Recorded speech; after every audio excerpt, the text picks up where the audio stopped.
The envelope was waiting in my mailbox the morning after they let me go, and the first thing I noticed was the paper.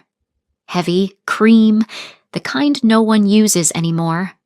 My name across the front in fountain pen, in handwriting I knew, in handwriting that belonged to a man who had been dead for 3 weeks. I stood in my building's lobby with my coat still on and turned it over twice. No return address, just Bianca Holst in Aurelien's hand. 12 hours earlier, Lucien Marchand had stood in the boardroom of Maison Vasari and told me the house had outgrown my taste. He'd said it slowly so the others could savor it, then had my office emptied by end of day. I sat down on the cold marble step. I opened the envelope, and I began to read the last thing the founder of the house ever wrote. By the second paragraph, my hands were no longer steady. I never thought I'd be the kind of person who kept a man's voice in her head for 11 years, but that's what Aurélien Vasari became to me. A voice I could summon in any fitting room, any 2 a.m. before a show, any moment the work got hard. Bianca, the house is not the clothes. The house is the promise the clothes make. He said it to me the week he hired me, a 31-year-old nobody he'd plucked from a failing atelier, and I built my entire career trying to be worthy of it. Maison Vasari was a 140-year-old luxury house, the kind of name that means something even to people who could never afford it. Leather goods first, then couture, then the full constellation of a modern luxury brand. All of it built on a single idea that Aurélien protected like a religion, that the house made things meant to outlast the people who bought them. He'd inherited it nearly bankrupt from his own father and spent 50 years turning it into something that mattered. By the time I joined as a senior designer, he was already an old man, silver and slow, but his eye never dulled. He could walk through an atelier and stop at the one seam in 500 that was wrong, and he was always right. He made me creative director in my 6th year, over the objections of a board that wanted someone with a bigger name and a louder reputation. I remember the meeting only secondhand because I wasn't in it, but I know he fought for me because he told me afterward in his office with the city going gold in the windows behind him. They wanted a celebrity, he said. I told them the house doesn't need a celebrity. It needs someone who understands what we are. You understand what we are. He looked at me for a long moment. Protect it, Bianca. When I'm gone, they'll all want to turn it into money. Protect what it is. I'd promised him I would. I hadn't fully understood then what the promise would cost, or that he'd been quietly arranging, even as we spoke, to make sure I could keep it. For 5 years as creative director, I gave the house everything. I designed the collections that brought it back into the cultural conversation, that put it on the shoulders of people who hadn't thought about Vasari in a decade. I rebuilt the ateliers, fought to keep the handwork that the accountants wanted to outsource, protected the artisans whose skills couldn't be replaced and couldn't be rushed. The house grew. Revenue climbed. And for a while, with Aurélien still alive and still chairman, the growth and the soul of the place stayed in balance because he held the controlling interest and his word was final. Then the balance began to tip, the way it always does, with money. 3 years ago, to fund expansion, Aurélien had brought in outside investors, a luxury sector holding group with deep pockets and a deeper hunger for margin. He'd kept control. He was careful about that, careful in a way I only later understood the full architecture of. But the investors brought their people onto the board, and their people brought their logic, and their logic had one principle. A heritage house is a brand, and a brand is an asset, and an asset exists to be optimized. They looked at our ateliers full of artisans doing slow handwork, and they saw cost. They looked at our refusal to flood the market with cheap logo goods, and they saw revenue we were leaving on the table. They looked at me, the keeper of all of it, and they saw an obstacle. For 2 years, Aurélien held them off. Then he got sick and got sicker, and the board began, in the careful way these things happen, to prepare for the world after him. The man they prepared was Lucien Marchand. Lucien came from the holding group, a turnaround executive who'd modernized 2 other heritage brands, which in both cases meant stripping them of everything slow and expensive and beautiful, licensing the name onto sunglasses and phone cases, and selling the inflated result before the damage showed in the numbers. He arrived as CEO designate, while Aurélien was still alive, still chairman, still technically in control, and he moved through the house like a man measuring it for furniture he'd already ordered. The first time we truly clashed was over the spring atelier. Lucien wanted to close it, move production offshore, preserve the handwork narrative in marketing while quietly killing the handwork itself.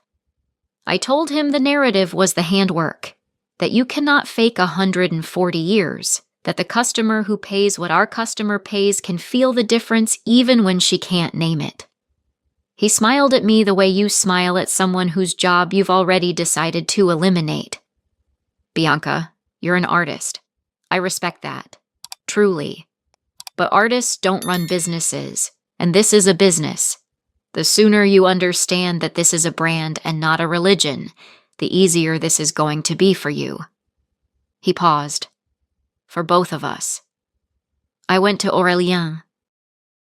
He was at home by then, thin in a chair by the window, an oxygen line at his nose, but his eyes were the same eyes that could find the wrong seam in 500. He's going to dismantle it, I said. The moment you're gone. I can hold the design, but I can't hold the board. They'll outvote me on everything that matters. Aurélien was quiet for a long time. Then he did something strange. He smiled, a small private smile, the smile of a man who has set something in motion long ago and is only now watching it approach. Bianca, he said, do you trust me? You know I do. Then when the time comes, and they do what they're going to do, and they will, they can't help themselves, I need you to do exactly one thing. His voice was barely above the hum of the machine. Don't fight them in the room. Let them act first. Let them put it in writing. He reached over and pressed my hand with a strength I didn't think he still had. Then wait for the mail. I didn't understand. I thought it was the medication, or the wandering of a tired mind. I told him I would, the way you agree with someone you love when they're slipping. He nodded, satisfied, and closed his eyes. He died 11 days later. The funeral was enormous and hollow, full of people who'd wanted his house and had merely tolerated the man. Lucien gave a eulogy about honoring the legacy by daring to evolve it, and I watched the board members nod, and I understood that the waiting was over and the dismantling was about to begin. It took them 3 weeks to come for me.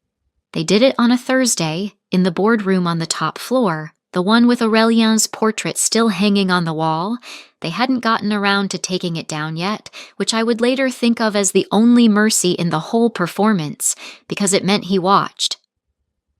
Lucien had scheduled it as a creative strategy review, which should have warned me, because Lucien did not care about creative strategy except as a thing to eliminate. I arrived with a presentation about the autumn collection. I left without a job. In between was 40 minutes I've replayed more times than I'd like to admit. He let me present first. That was deliberate, I understood afterward. Let her lay out her vision. Let her be passionate about the handwork and the heritage and the slow, beautiful things, so that what comes next lands as a verdict on all of it. I talked about the autumn line for 15 minutes. I talked about a return to the archive, about a coat we'd reconstruct from a 1962 pattern, about the artisans who could still make it. Some of the board looked at their phones. Lucien watched me with the patience of a man waiting for a song to end so he can turn off the radio. When I finished, he let the silence sit. Then he stood.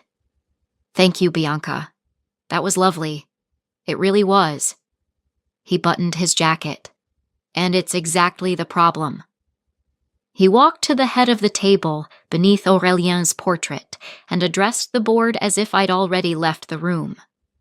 For 3 years I've watched this house pour its resources into nostalgia, reconstructing coats from 1962, protecting ateliers that cost us 4 times what offshore production would, refusing the licensing deals that every comparable house treats as free money.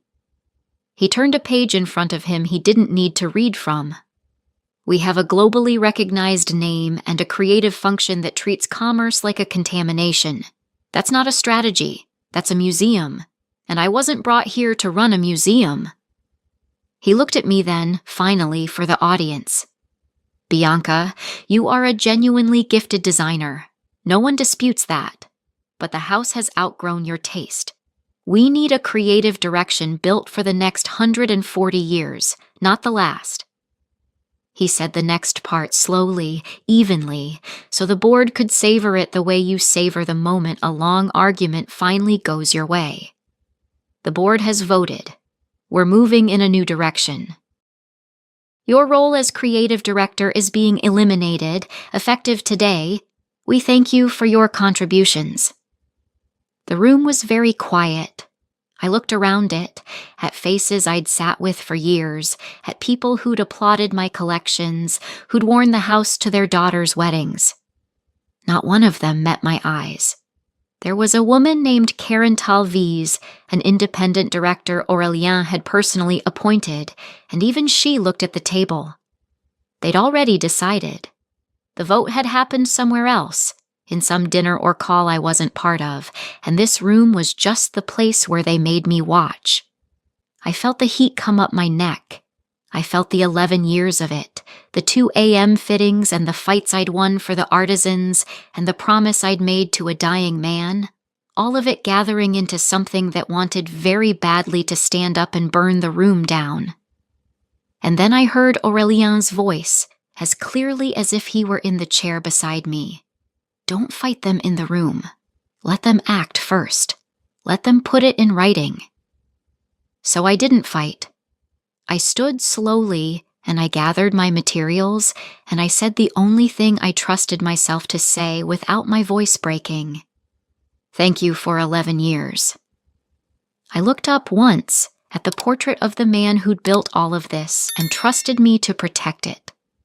Then I walked out, past the assistants pretending to type, past the office that wasn't mine anymore, into the elevator and down through the building I'd given my life to.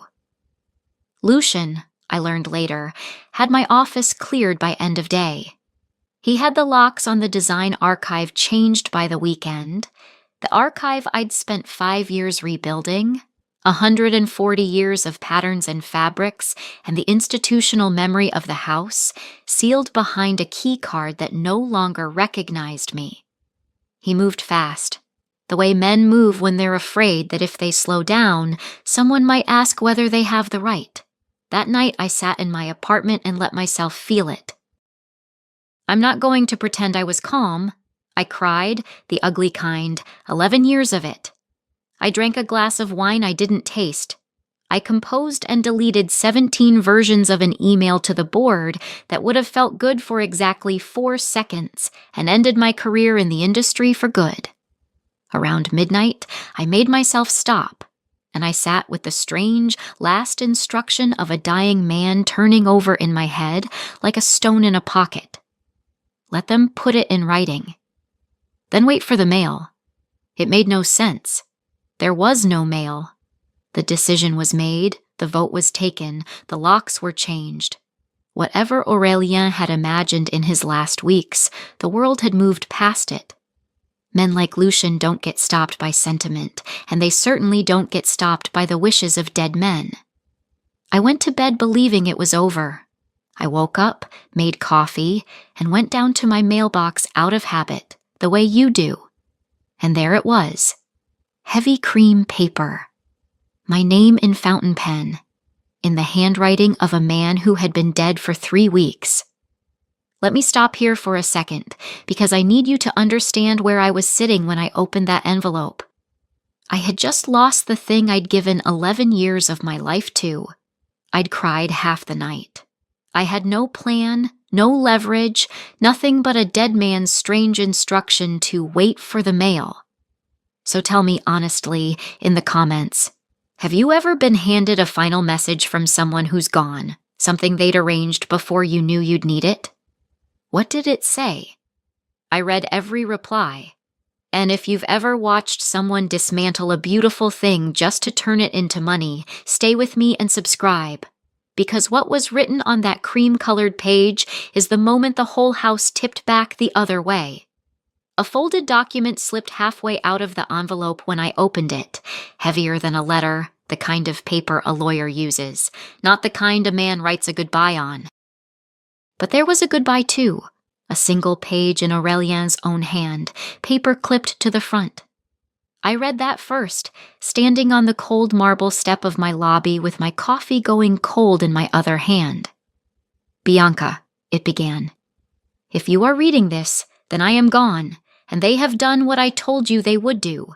I am sorry I could not spare you the room, but I needed them to act first, in writing, where it could not be taken back. You kept your promise to protect the house. Now I keep mine to protect you. Turn the page. Aurelien. I turned the page. I am not a lawyer, but you don't spend 11 years in a luxury house owned by careful old money without learning to read the language of control, and the language on those pages was unmistakable. The document was a deed of trust, executed and notarized 8 months before Aurelien died. 8 months, while Lucien was still measuring the house for furniture, while the board was still pretending Aurelien's control was a formality that would dissolve the moment he did. It hadn't dissolved. That was the whole architecture of it, and I had to sit down on the step to take it in. When Aurelien brought in the outside investors 3 years earlier, everyone at the board, the holding group, Lucien, assumed that his controlling interest was a personal asset that would pass through his estate like any other, to be negotiated, diluted, absorbed. They had structured all their plans on that assumption. But Aurelien had not let his control pass through his estate. 8 months before his death, he had placed his controlling block of shares, the decisive interest in Maison Vazerie, the block that outvoted the holding group's combined stake, into an irrevocable trust. And the trust had a single operative instruction at its heart, a condition Aurelien had written himself, that his lawyers had translated into the language that made it binding. The trust existed to protect the creative independence of the house. Its voting power was to be directed by a designated protector, a role Aurelien had filled himself while living, and upon his death, the trust named his successor protector, the person whose judgment would now direct the controlling block of the company. The successor protector was me. I read it 3 times. Bianca Holst, creative director. Then a clause that made my breath stop. The trust's protections were to activate fully, and the protector's authority to become absolute upon any attempt by the board to remove the creative director from her role or materially diminish the creative independence of the house. He'd built a trap, and he'd baited it with me. He'd known, with the clarity of a man who'd run the house for 50 years and watched the investors circle, exactly what they would do the moment he was gone. And he'd arranged it so that the very act of removing me, the thing they were certain demonstrated their power, was the thing that triggered the transfer of real, controlling power into my hands. Don't fight them in the room. Let them act first. Let them put it in writing. They had voted. They had put it in writing. They had eliminated my role, effective today, with a documented board vote. They had armed the trap themselves. I called the number on the document, a law firm I knew by reputation, old and discreet, the kind that handles the affairs of people who own things meant to outlast them. I gave my name. There was a pause, and then a senior partner came on the line, A woman named Greta Lindqvist who, it turned out, had been waiting for my call for 3 weeks. "Miss Holst," she said, "I'm very sorry for your loss. Aurélien was a dear client and a remarkable man." A beat.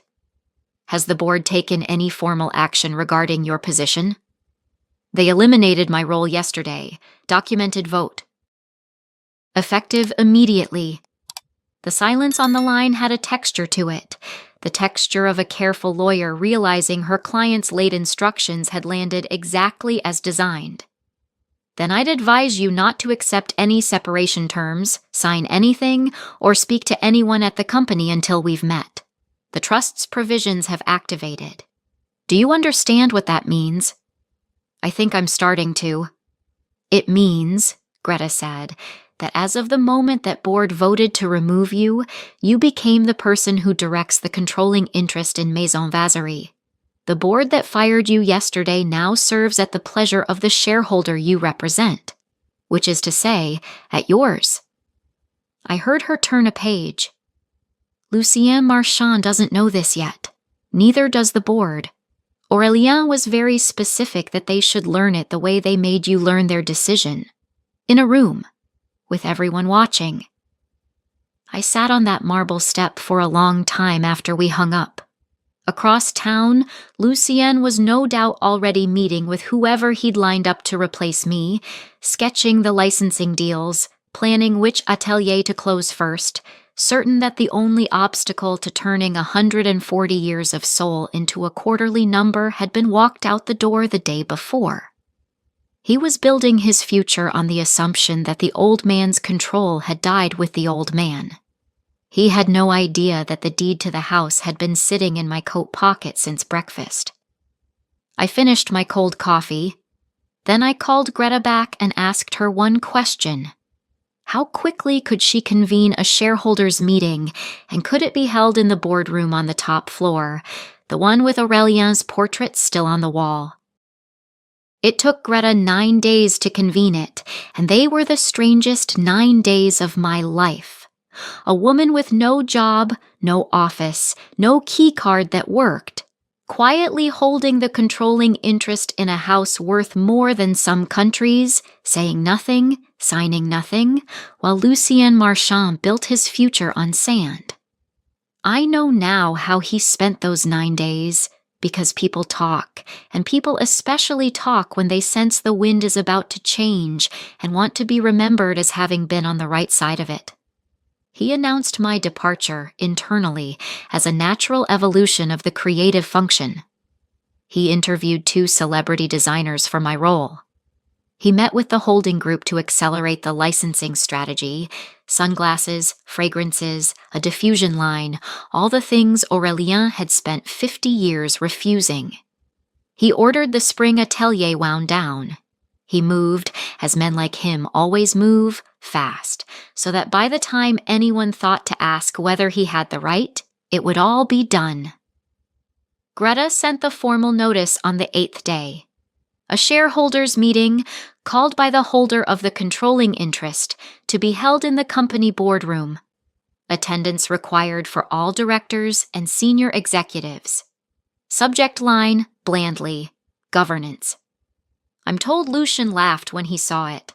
I'm told he assumed it was the holding group flexing, some routine post-Aurélien reshuffle, and that he prepared a presentation on the licensing roadmap to impress whichever faceless fund manager would be running the room. He did not connect the meeting to me. Why would he? I was a fired creative director. I was a sentimental footnote. I was, in his words to one of the directors that week, already handled. I arrived last, on purpose. Aurélien had taught me that the room belongs to whoever it waits for. The boardroom was full when I walked in.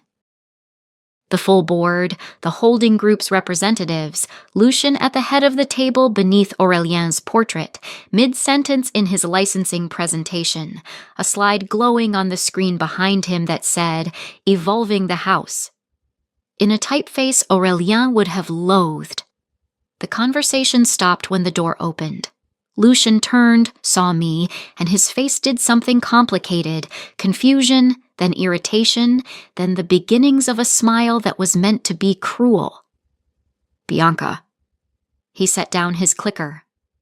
"I think there's been a misunderstanding. This is a shareholders' meeting. This isn't appropriate. You don't have a role here anymore.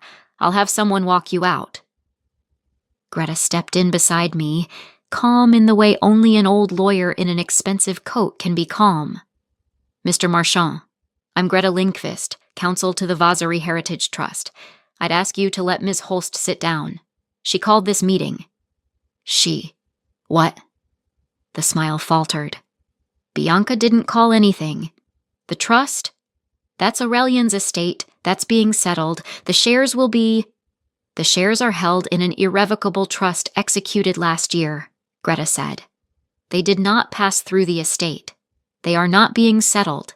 They control this company, and the trust's voting power is directed by its protector, whom Aurelien named as his successor."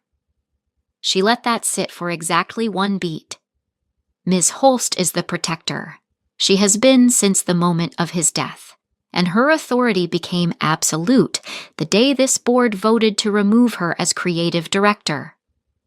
The room went so quiet I could hear the building's ventilation. I watched it travel around the table, the holding group's people first, because they understood share structures the way I understood a hemline, and they were already doing the math, already realizing that the controlling block they'd assumed they'd inherit a path to had been locked away beyond their reach 8 months before any of them saw it coming. Then it reached the directors, one by one. Karen Talviz, the independent director Aurelien had appointed, put a hand over her mouth, and I understood suddenly that she had known him well enough to not be entirely surprised. And then it reached Lucien. I'll give him this. He tried. He was a turnaround executive. The room was where he'd always won. "This is absurd," he said, and his voice climbed the way Theron's had, the way all of theirs do. "Whatever this document says, the board has full authority over." "The board," I said, and it was the first time I'd spoken, and my voice did not break, "serves the shareholders. I represent the shareholder that controls this company, which means, Lucian, that as of 9 days ago, you have been reporting to me. You simply didn't know it." I walked to the table. I did not sit. "You stood under that portrait 9 days ago and told this room the house had outgrown my taste. You eliminated my role to demonstrate that you could. And in doing exactly that, you triggered the one provision Aurelien wrote to make certain that the people who tried to gut this house would hand it to the person who'd protect it." I looked up at the portrait, at the old man's painted eyes. "He knew you, Lucian. He knew all of you. He built this so that your worst instinct would be the thing that defeated you." Lucian's hand was flat on the table now, holding himself up. "What do you want?" he said. The same 4 words. They always arrive at the same 4 words. "I want what Aurelien wanted," I said. "I'm exercising the trust's authority to reconstitute this board. The licensing strategy is dead, effective now. The spring atelier reopens Monday, every artisan reinstated, with back pay. And your contract as CEO is terminated, for cause. The cause being that you attempted to materially diminish the creative independence of a house you were a steward of, not an owner." I turned to the holding group's lead representative, a silver man who'd gone pale. "The trust has no quarrel with the investors. Your stake is safe, your returns are safe, better than safe, because a house with its soul intact is worth more than a hollowed one, as your own analysts will confirm. But control of the creative direction of Maison Vasari is not, and will never again be, for sale. That was the entire point." Lucian stood under the portrait, in front of his glowing slide, and for the first time since I'd met him, the man who treated commerce as the only real thing in the world had nothing to sell and no one buying. "You're a designer," he said. It was all he had left. You don't know how to run a house." I looked at him, and I let myself smile, finally, the way you smile when a long argument has gone exactly the way a dead man promised it would.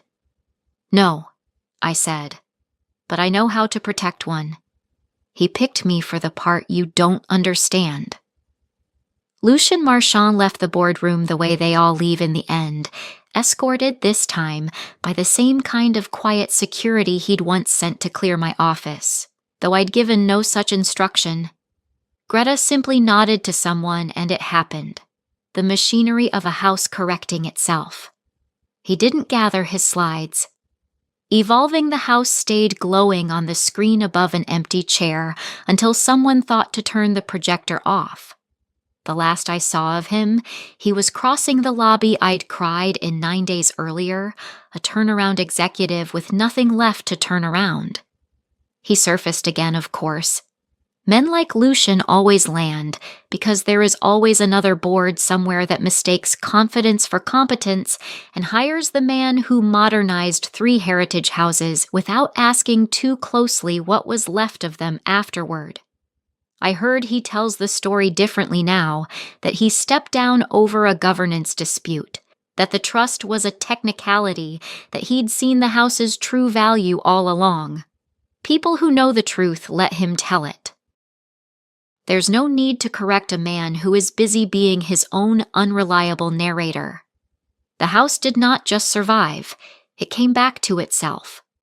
I reopened the spring atelier that Monday, and I will not pretend I didn't cry again when the artisans walked back in, the embroiderer who'd been at Vazerie for 30 years, the pattern cutter Aurélien had personally hired, all of them reinstated with the back pay Lucien's efficiency had cost them. I killed every licensing deal.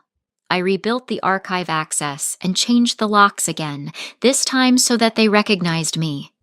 The autumn collection, the one I'd been presenting in the room the day they fired me, the reconstructed 1962 coat and all of it, went down the runway 6 months later, and the reviews used the word resurrection, and I let them, because it was close enough to true. The investors stayed. Greta had been right, and so had Aurélien. A house with its soul intact is worth more than a hollowed one, and within 2 years the numbers proved it so completely that the holding group's analysts began citing Maison Vazerie in their own presentations as a case study in why heritage shouldn't be strip-mined. The thing the accountants had called sentiment turned out to be the most valuable asset on the balance sheet. It always had been. They'd just never known how to read it. I serve as protector of the trust now, and I took back the title of creative director, because Aurélien had built the architecture so that the 2 roles would always sit with the same person, the one who makes the things and the one who guards the right to keep making them, finally the same hands. I keep his last letter in the drawer of my desk, the cream page in his own hand, and I read it sometimes when the board grows restless, and the pressure to optimize creeps back in, the way it always does, the way it always will. I think about that boardroom often, the first one, the one where they made me watch. How certain Lucien had been, standing under that portrait, that removing me was the proof of his power. He never understood that Aurélien had spent his last clear months building a house within the house, a structure no turnaround executive would think to look for, and that the trap's only trigger was the one act Lucien's nature made inevitable. He didn't have to be lured into it. He just had to be himself. That's the thing about the people who want to turn everything into money. They're so sure that power is the loud thing, the vote, the announcement, the office they can clear, that they never imagine it could be the quiet thing. A heavy cream envelope, a clause 8 months old, a dead man's faith in the one person who'd promised to protect what he built. He told me to wait for the mail. I almost didn't believe him. I'm glad every single day that I waited.